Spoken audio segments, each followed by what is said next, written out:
শয়তানের কারণে নিয়ন্ত্রণ হারা রাগ, কাজে আউযু বিল্লাহ পড়ো। এখন ওই সময় মনে যা আসছে তাই বলে যাচ্ছে, মনে যা আসছে তাই করে যাচ্ছে, এটা হলো সে রাগকে নিয়ন্ত্রণ করছে না, বরং রাগ তাকে কি করছে, নিয়ন্ত্রণ করছে, ভাসিয়ে নিয়ে যাচ্ছে রাগটাকে। বাস রাগ কাউকে নিয়ন্ত্রণ করবে, মুমিনকে, এটা হতে পারে না। মুমিনের সিফত, মুত্তাকির সিফত হলো সে রাগকে নিয়ন্ত্রণ করবে। যখন দেখলো আমি রেগে গেছি, এখন চুপ থাকতে হবে, কিছু বলবো ভাবতে হবে আমাকে এটা বলা উচিত কিনা, বললে কিভাবে বলবো, কিছু করতে চাচ্ছি করা উচিত কিনা, করলে কিভাবে করব। যদি এই বিবেচনার শক্তি হারিয়ে ফেললাম, এত রেগে গেলাম যে বিবেচনার শক্তি হারিয়ে ফেললাম, তাহলে বাস তুমি অবস্থা পরিবর্তন করো, এখান থেকে সরো, নিজে সরে যাও, যার উপর রেগে গেছে তাকে সরিয়ে দাও, বা নিজে সরে যাও, নিজের অবস্থা পরিবর্তন করো, শুয়ে পড়ো, যাও ভিতরে কামড়া গিয়ে শুয়ে পড়ো, শোয়ার জায়গা পাচ্ছে না, বসে যাও, মাপতে না ভাই এখন আমি কথা বলবো না, একটু আমি শান্ত হই, তারপরে সরে যাও। তাও নিয়ন্ত্রণ করতে পারছো না নিজেকে, যাও অজু করো, অজু করো, অজু, অজুর পানি যখন আমি অজু করবো পবিত্রতা অর্জন করব, এটা রাগটা গোসা যখন নিয়ন্ত্রণ হারা হয়, এর মানে হলো এটা শয়তানের প্রভাব। কার প্রভাব? শয়তানের প্রভাব, নফসের প্রভাব। ফেরেশতার রহমত থেকে এই লোক বঞ্চিত, এখন রহমতের ফেরেশতা তার আশেপাশে নাই, শয়তান তাকে নিয়ন্ত্রণ করছে। এখন যাও অজু করো, অজুর বরকতে শয়তান ভাগবে, তাও ঠান্ডা হচ্ছে না তো অজুর পরে নামাজে দাঁড়িয়ে যাও, নামাজে দাঁড়িয়ে যাও, আউযু বিল্লাহ পড়ো, আউযু বিল্লাহ প্রথমেই পড়ো, আউযু বিল্লাহি মিনাশ শাইতানির রাজিম, আমি আল্লাহর আশ্রয় গ্রহণ করছি মরদুদ শয়তান থেকে। শয়তানের কারণে নিয়ন্ত্রণ হারা রাগ, কাজে আউযু বিল্লাহ পড়ো। আর আরো ভাবো, ভাবতে থাকো, যে কারণে তোমার রাগ উঠলো, যার উপর রাগ উঠলো, সে কোনো ভুল করেছে, অন্যায় করেছে, এই জন্য রাগ হয়েছ। হতে পারে সে হয়তো অন্যায় কিছু বলে নাই, অন্যায় কিছু করে নাই, তুমি ভুল বুঝেছ, বা তুমি তোমার অহংকারের কারণে খামাখাই তার ন্যায্য কথার উপর, সঠিক কথার উপর তুমি রেগে গেছো, এটাও তো হতে পারে। ভাবো ভুলটা তো হয়তো আমার ভুল, আমারও হতে পারে, ভাবতে থাকো। আচ্ছা তোমার ভুল না, তারই ভুল, তা আমি আল্লাহর বান্দা, আল্লাহর নাফরমানি হয় না আমার থেকে? কখনো কি গুনার কাজ হয়ে যায় না? আল্লাহ যদি আমাকে এরকম ধরা শুরু করে তার মতো, তখন কি দশা হবে?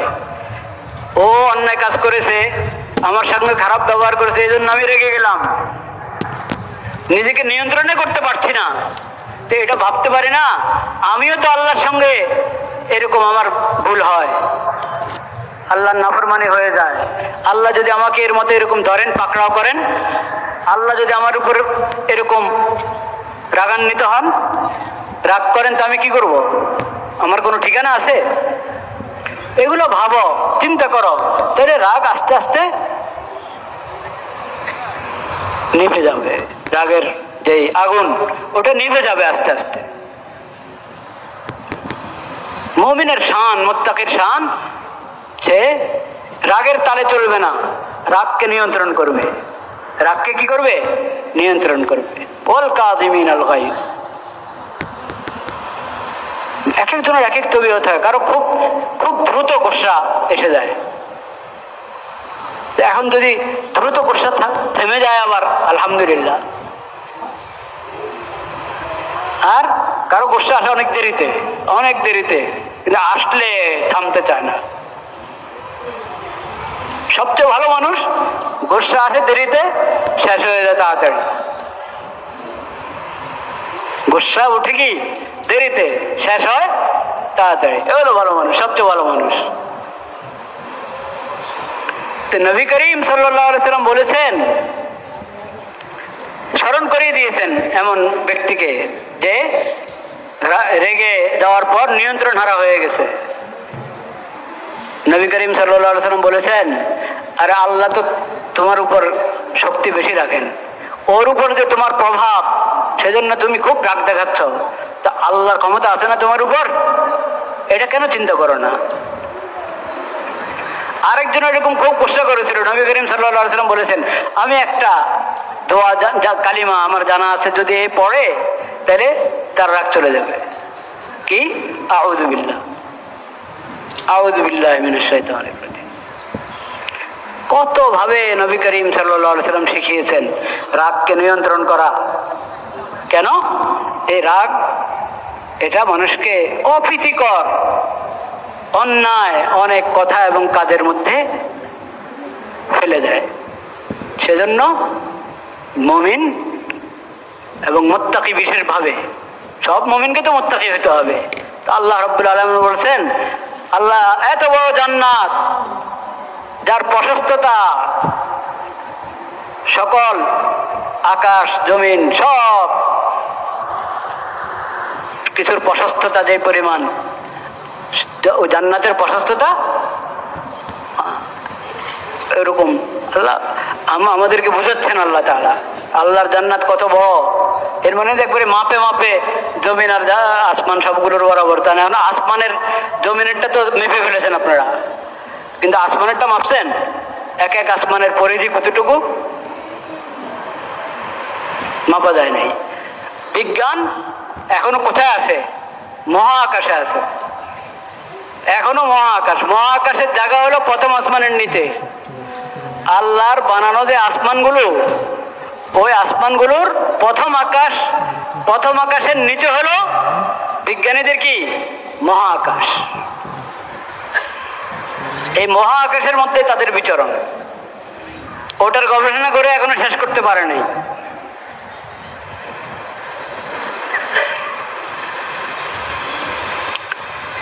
তো এত বড় জান্নাত মুত্তাকিদের জন্য।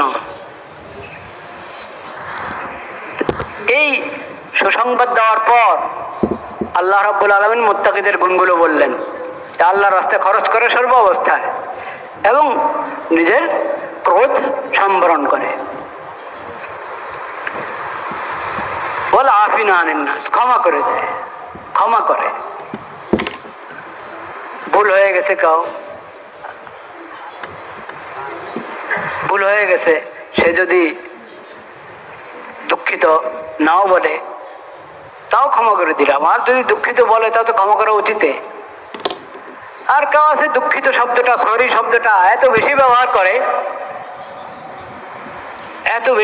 করে, ওই শব্দ পরে এই শব্দের উচ্চারণটা আর কোনো বিশেষ অর্থ রাখে না। এই জন্য এটাও শিক্ষা দিয়েছেন নবী করিম সাল্লাল্লাহু আলাইহি সাল্লাম, যে বেশি বেশি দুঃখিত বলতে হয়। এরকম কাজ করবা কেন?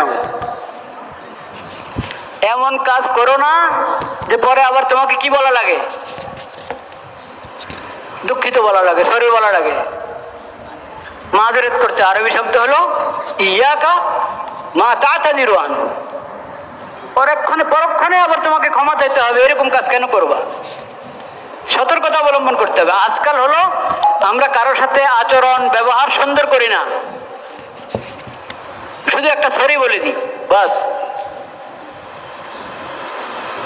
সরি বলা, এটা জবানে বলা, এটার কোনো মূল্য নাই।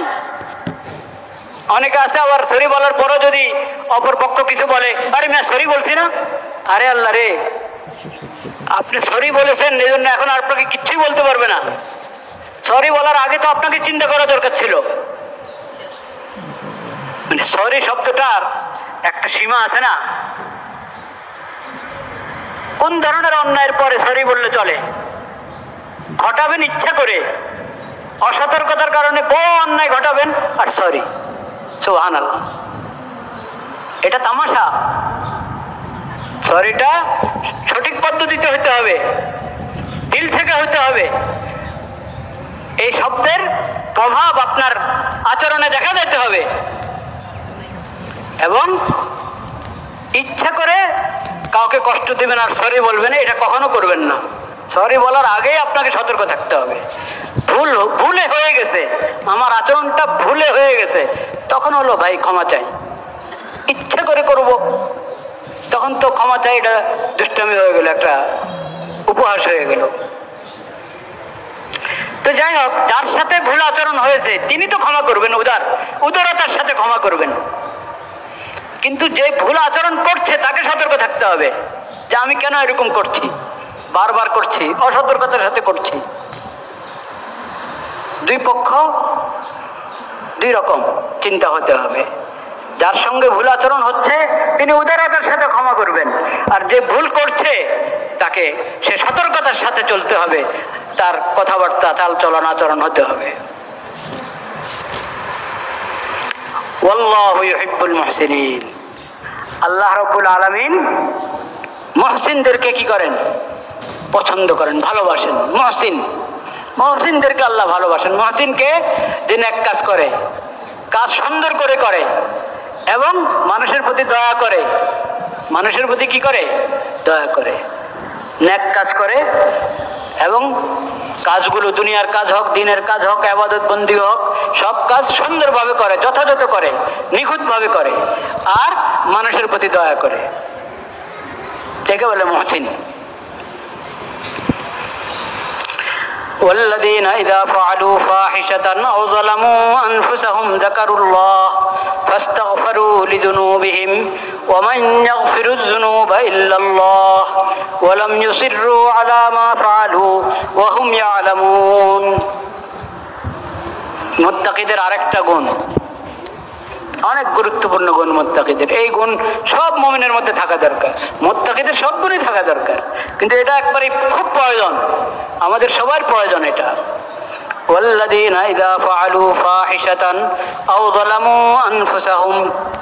মুত্তাকি হলো তারা যাদের কোনো গুনার কাজ হয়ে গেল, অশ্লীল কোনো কাজ করে ফেললো এবং কোনো অপরাধ করে, অত্যাচার করে,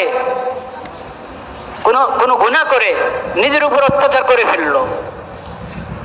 যে কোনো গুনাহ করুক, আল্লাহর হক নষ্ট করুক, বান্দার হক নষ্ট করুক, যে কোনো পাপ, যে কোনো গুনাহ, এই গুনাহ এক নম্বরে কার উপর অত্যাচার? নিজের উপর অত্যাচার। যে গুনাহ করছে সে আসলে নিজের উপর জুলুম করছে। এখন এই গুনাহটা অন্যের উপর অত্যাচার করে করছে সেই গুনাহ, আল্লাহর হক নষ্ট করছে সেই গুনাহ, কোনো বান্দার হক নষ্ট করছে, আল্লাহর মাখলুকের হক নষ্ট করছে সেই গুনাহ, যেই গুনাহ হোক, সব গুনাহ হলো এক নম্বরে নিজের উপরে নিজে জুলুম, নিজের উপরে নিজে জুলুম। তা আল্লাহ বলছেন যারা কোনো গুনার কাজ করে ফেলেছে, অশ্লীল অন্যায় করে ফেলেছে, বা অন্য যে কোনো অপরাধ বা গুনাহ করে, জুলুম করে নিজের উপর অত্যাচার করে ফেললো, কিন্তু গুনার পরক্ষণেই সে সতর্ক হয়ে গেছে। কি হয়ে গেছে? সতর্ক। যাকারুল্লাহ, গুনাহ করে আল্লাহকে, ইন্না লিল্লাহি, আমি তো ভুল করে ফেলেছি, আমার তো গুনাহ হয়ে গেছে, পাপ হয়ে গেছে, অপরাধ হয়ে গেছে, আমি কি করে ফেললাম? যাকারুল্লাহ, আল্লাহর কথা স্মরণ করে। আল্লাহ যদি আমাকে ধরে, আল্লাহ যদি ক্ষমা না করলেন, আল্লাহ আপনি মেহেরবানি করে আমাকে ক্ষমা করে দেন, দয়া করে আমাকে ক্ষমা করে দেন। মুমিনের এটা হলো কাজ। গুনাহ হতে পারে, হয়ে যায় মানুষের, কি করা যাবে, দুর্বল, আমরা দুর্বল, কিন্তু গুনাহ হয়ে গেলে ওটার উপরে জমে থাকা, গুনার উপরে জমে থাকা, এটা কঠিন অন্যায়। মুমিন মুত্তাকি কোনো সময় নফসের তাড়নায়, শয়তানের ধোকায়, প্রতারণায় গুনাহ হয়ে গেলে পরক্ষণে সে সতর্ক হয়ে যায়, না এটা তো আমি অন্যায় করে ফেলেছি, ইন্না লিল্লাহ আস্তাগফিরুল্লাহ আল্লাযী লা ইলাহা ইল্লা হুয়াল হাইয়ুল কাইয়্যুম ওয়া আতুবু ইলাইহি, ইস্তিগফার করবে।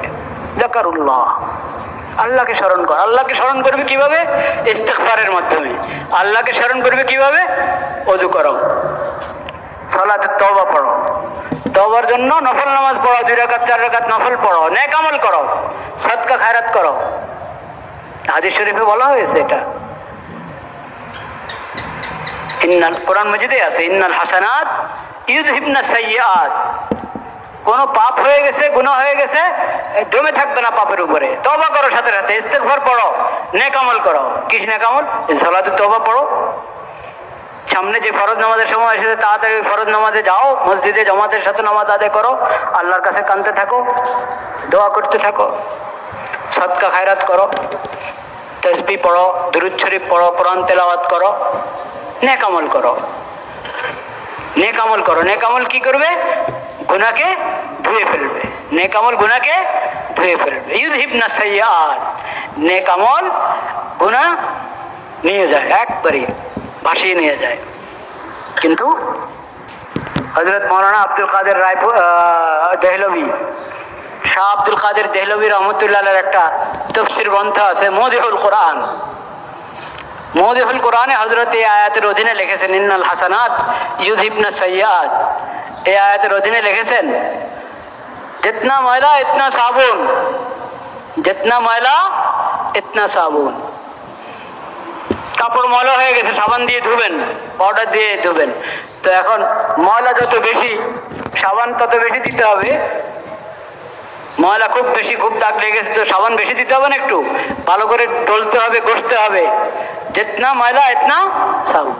তো নেক আমল এটা গুনাহ দূর করে দেয়, গুনাহ ধুয়ে ফেলে। তো গুনাহ যদি অনেক বেশি হয়, জঘন্য হয়, অপরাধ অনেক জঘন্য, পরিমাণে অনেক বেশি, তাহলে সামান্য নেক আমল ওটা ধুবে না। অনেক নেক আমল লাগবে, অনেক সদকা খায়রাত করো, অনেক নফল নামাজ পড়ো, অনেক বেশি ইস্তেগফার করো। তওবা তো করতে হবেই। তওবা তো মূল কথা। মাগফিরাত পাওয়ার জন্য এক নম্বর কথাই কি? তওবা, ইস্তেগফার এবং তওবা। যাকারুল্লাহ, আল্লাহকে স্মরণ করলো। ফাস্তাগফিরু লিযুনুবিহিম, আল্লাহর কথা মনে পড়ে গেছে। হ্যাঁ, আমি না আল্লাহর বান্দা, আল্লাহর নাফরমানি করে ফেললাম, আল্লাহর হক নষ্ট করলো, আল্লাহর নাফরমানি হলো। আল্লাহর কোনো বান্দার হক নষ্ট করলো, কি হলো? আল্লাহর নাফরমানি হলো। ফাস্তাগফিরু লিযুনুবিহিম, এই গুনার জন্য, গুনার কারণে সে আল্লাহর কাছে ক্ষমা প্রার্থনা শুরু করলো, ইস্তেগফার পড়া শুরু করলো। ওমান ইয়াগফিরু যুনুবা ইল্লাল্লাহ, আল্লাহ ছাড়া গুনাহ ক্ষমা করবে আর কে? আল্লাহ ছাড়া কেউ আছে গুনাহ ক্ষমা করার? আল্লাহ একমাত্র ক্ষমা করতে পারেন। এই আকীদা, এই বিশ্বাস থেকে, এই অনুভূতি থেকে সে ইস্তেগফার করা শুরু করলো, আল্লাহর কাছে ক্ষমা প্রার্থনা শুরু করলো। আস্তাগফিরুল্লাহ আল্লাযী লা ইলাহা ইল্লা হুয়াল হাইয়ুল কাইয়্যুম ওয়া আতুবু ইলাইহি। ইস্তেগফারের শব্দমালা কোরআনে হাদিসে অনেক আছে। আনতা ওয়ালিয়ুনা ফাগফির লানা যুনুবানা ওয়ারহামনা ওয়া আনতা খায়রুর রাহিমিন। আনতা ওয়ালিয়ুনা, হে আল্লাহ আপনি আমাদের অভিভাবক। ফাগফির লানা যুনুবানা, ফাগফির লানা ওয়ারহামনা, আমাদেরকে ক্ষমা করেন। ফাগফির লানা ওয়ারহামনা, আমাদেরকে ক্ষমা করেন, আমাদের প্রতি দয়া করেন। ওয়া আনতা খায়রুর রাহিমিন, আপনি তো সবচেয়ে উত্তম ক্ষমা ও উত্তম দয়াবান, আপনি তো দয়া করতে পারেন। রব্বিগফির ওয়ারহাম ওয়া আনতা খায়রুর রাহিমিন, হে আমার রব আপনি ক্ষমা করেন, দয়া করেন, আপনি উত্তম দয়া করেন। রব্বানা ইগফির লানা যুনুবানা, রব্বানা ইন্নানা আমান্না ফাগফির লানা যুনুবানা ওয়া কিনা আযাবান নার। হে আল্লাহ আমরা ঈমান এনেছি, আল্লাহ আপনার প্রতি ঈমান এনেছি, আপনার মুমিন বান্দা, আপনার কালিমা তো পড়েছি ইয়া রব, আপনার কালিমা তো পড়েছি, আমরা ঈমান এনেছি, আপনি মেহেরবানি করে আমাদেরকে ক্ষমা করে দেন এবং আমাদেরকে জাহান্নামের আগুন থেকে, দোজখের আগুন থেকে আমাদেরকে রক্ষা করেন। এই কোরআনে হাদিসে ইস্তেগফার কিভাবে করব, আল্লাহর দরবারে ক্ষমা প্রার্থনা কিভাবে করব, ওটার জন্য দোয়া শেখানো হয়েছে আমাদেরকে। যে যতটা পারি বলতে থাকি। আস্তাগফিরুল্লাহ তো সবচেয়ে সহজ। আস্তাগফিরুল্লাহ, আস্তাগফিরুল্লাহ, আস্তাগফিরুল্লাহ, লা ইলাহা ইল্লাল্লাহ, ফাস্তাগফিরু লিযুনুবিহিম ওয়া মান ইয়াগফিরুয যুনুবা ইল্লাল্লাহ ওয়া লাম ইউসিররু আলা মা ফাআলু। তওবা করেছে, খাঁটি তওবা, তওবার পরে আবার ওই গুনাহ করে নাই, করেন, এটা হলো আসল তওবা। তওবা করলাম, আবার ফিরে পাপ যেন না করি, তারপর আবারও হয়ে যেতে পারে, হলো নরেশ হবে না, এখন আবার তওবা করো, আবার তওবা করো। গুনার উপরে জমে থাকা মুমিনের কাজ না, এটা তো ওটা হবে হঠকারিতা।